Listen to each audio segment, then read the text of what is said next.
বাংলাদেশে বজ্রপাতে মৃত্যুর সংখ্যা হু হু করে বাড়ছে। বুধবার বেশ কয়েকটি জেলায় বজ্রপাতে ২০ জনের বেশি মানুষ মারা গেছেন। বিশেষজ্ঞরা বলছেন, দক্ষিণ এশিয়ার যে দেশগুলোয় বজ্রপাতের প্রবণতা বেশি তার মধ্যে রয়েছে বাংলাদেশের নামও। কিন্তু এর কারণ কি? বাংলাদেশে বজ্রপাত নিয়ে গবেষকরা কি বলছেন? ওয়ালটন আবারও মিলিনিয়ার অফারে ওয়ালটন ফ্রিজ কিনে আপনিও হয়ে যেতে পারেন মিলিয়নিয়ার। মিলিনিয়ার ছড়াছড়ি দেশ জুড়ে, এটা শুধু ওয়ালটেনই পারে।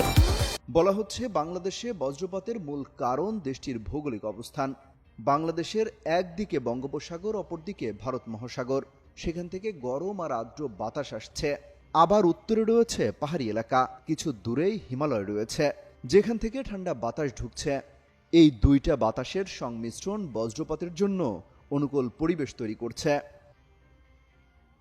গবেষকদের ব্যাখ্যা, শীতের পর বঙ্গোপসাগর থেকে উষ্ণ বাতাস আসতে শুরু করে। অন্যদিকে হিমালয় থেকে আসে ঠান্ডা বাতাস। দক্ষিণের গরম আর উত্তরের ঠান্ডা বাতাসে অস্থিতিশীল বাতাস তৈরি হয়, আর এর থেকে তৈরি হয় বজ্র মেঘের। এরকম একটি মেঘের সঙ্গে আর একটি মেঘের ঘর্ষণে বজ্রের তৈরি হয়। এরকম উচ্চ ভোল্টের বৈদ্যুতিক তরঙ্গ যখন মাটিতে নেমে আসে, তখন সবচেয়ে কাছে যা পায় তাতেই আঘাত করে। আকাশ থেকে মাটিতে ছাড়াও আকাশ থেকে আকাশে বা মেঘ থেকে মেঘে অথবা মেঘের মধ্যেও বজ্রপাত হয়ে থাকে।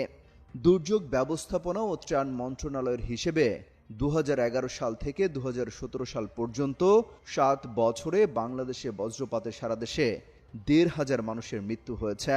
এছাড়া বিপুল সংখ্যক গবাদি পশু মারা গেছে।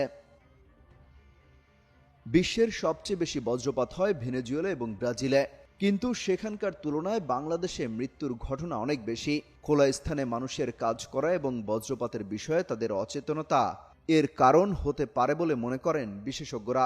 এর চেয়েও বেশি শিকার হন খোলা মাঠে কাজ করা কৃষক বা জেলেরা। বিশেষ করে হাওর অঞ্চলে খোলা জায়গায় মানুষজন কাজ করার কারণে সেখানে হতাহতের ঘটনা বেশি ঘটে।